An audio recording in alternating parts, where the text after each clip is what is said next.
How does COVID-19 compare with seasonal flu in terms of symptoms and deaths? Most cases of COVID-19 are mild and may feel similar to the seasonal flu before a person recovers, though the case fatality rate is not yet clear for COVID-19. As noted above, it so far appears to be significantly higher than the CFRs seen from seasonal flu in the US. Overall CFRs for COVID-19 have hovered around 2% to 3% during the outbreak, as reported by Kaiser Health News. Christopher Moores, a global health professor at George Washington University, calculated the average 10-year mortality rate for flu in the US at 0.1%, based on CDC data. Many experts use this figure, including Dr. Anthony Fauci, director of the National Institute of Allergy and Infectious Diseases at the National Institutes of Health. Likewise, WHO Director General Dr. Tedros noted in a recent statement that seasonal flu generally kills far fewer than 1% of those infected. Still, a lower CFR doesn't mean a low death toll. So far this flu season, the CDC estimates that up to 45 million Americans have been infected, hospitalizing up to 560, and killing 46.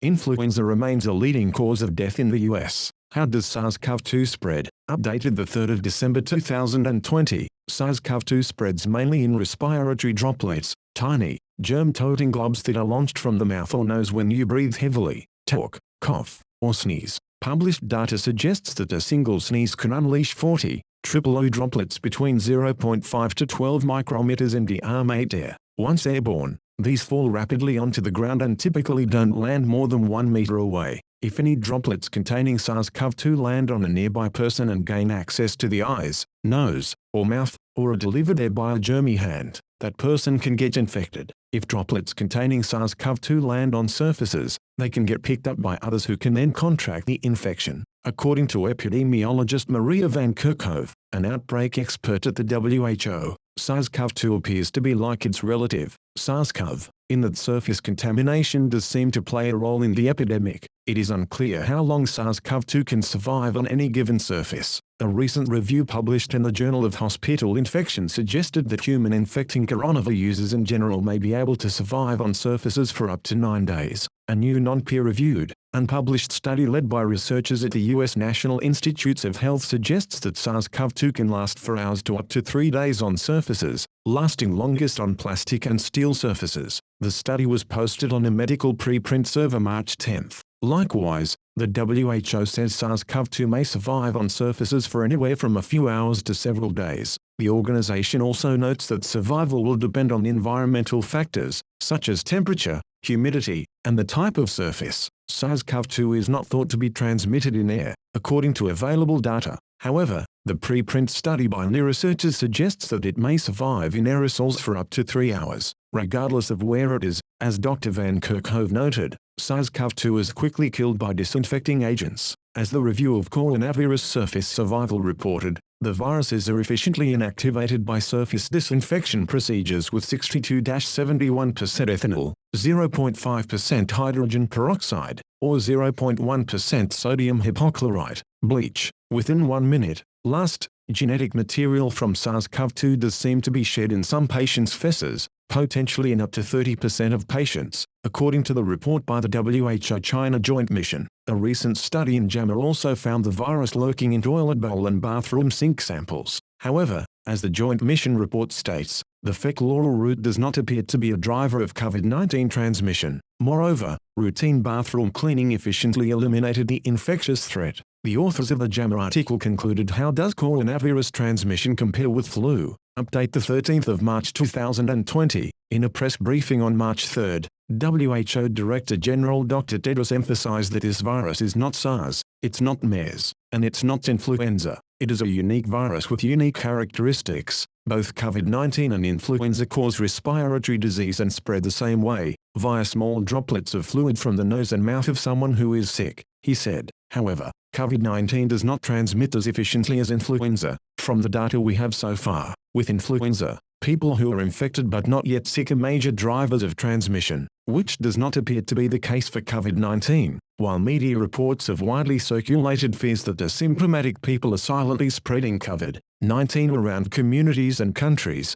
there is little data to back that up. In fact, asymptomatic cases appear rare and potentially misclassified. Dr. Tedros noted that only 1% of cases in China are reported as asymptomatic, and of that 1%, 75% do go on to develop symptoms, though it is still unclear to what extent infected people may spread the virus before developing symptoms. The WHO still reports that, based on the current data, the biggest drivers of COVID-19 spread are symptomatic people coughing and sneezing. Moreover, the thrust of the epidemic in China has been from the spread of the virus through households and close contacts, not unconnected community members. How contagious is it? New, the 3rd of September 2020. From current data, the basic reproduction number, R0 or R0, for COVID-19 is estimated to be between 2 and 2.5. That is, on average, a single infected person will go on to infect about 2 other people within a susceptible population. Because SARS-CoV-2 is new to humans, everyone is assumed to be susceptible.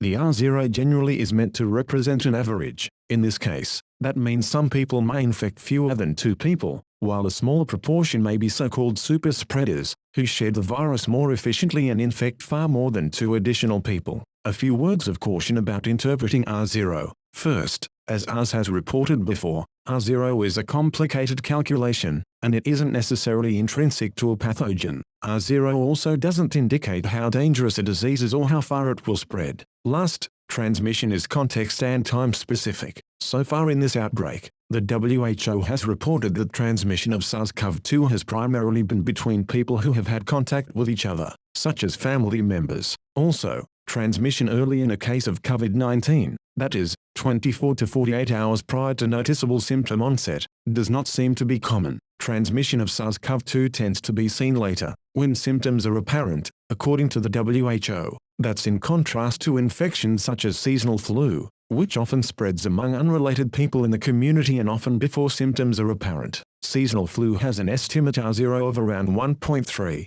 The highly contagious measles has an often cited R0 range of 12 to 18, but some calculations have put the number at nearly 60. In terms of the biology of what's going on during transmission, many details remain unknown. So far, it appears that SARS-CoV-2 gets into human cells by latching onto a receptor molecule on the outside of cells called human angiotensin-converting enzyme 2, ACE2. These receptors are on cells found primarily in the lower respiratory tract. This may explain why COVID-19 includes fewer upper respiratory tract infection symptoms, such as a runny nose, and why SARS-CoV-2 does not seem to spread as readily in the pre-symptomatic period, like influenza. That said, a non-peer-reviewed, unpublished study from Germany involving 9 COVID-19 patients suggested that patients may have high levels of virus in their upper respiratory tracts in the first week or so after symptoms are present. The study was posted March 8 in a medical preprint server. Can I get SARS-CoV-2 from my pet? Can I give it to my pet?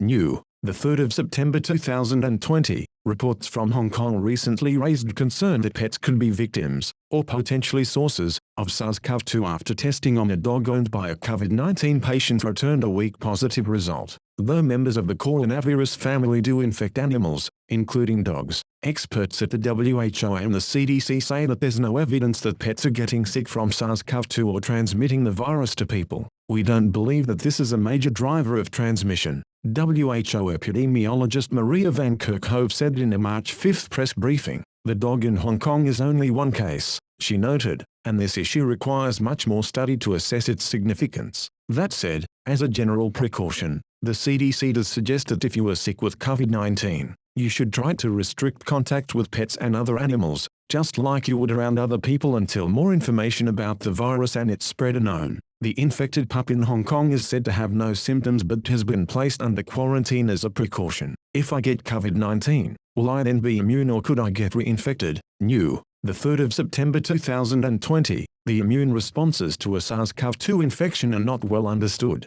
so there's no clear answer on long-term immunity at this time. There have been reports, such as this one from Japan, of COVID-19 patients who have recovered from the disease only to test positive for the virus again later. However, experts are skeptical that these are truly cases of relapsed infections or reinfections. The tests used to determine if someone is infected rely on detecting tiny fragments of genetic material from the virus. While this is a good indication that someone has been infected, it doesn't necessarily indicate that an infection is active or the genetic material is from an intact, infectious viral particle. The tests may simply be picking up genetic remnants of a past infection. How likely am I to get it in normal life? Your risk of exposure depends on where you live and where you've recently traveled. In the US, the virus is spreading in certain communities but is not thought to be circulating widely, according to the CDC. Unless there have been a number of cases reported in your area, your risk is considered low. That said, with more testing happening, more cases will appear daily.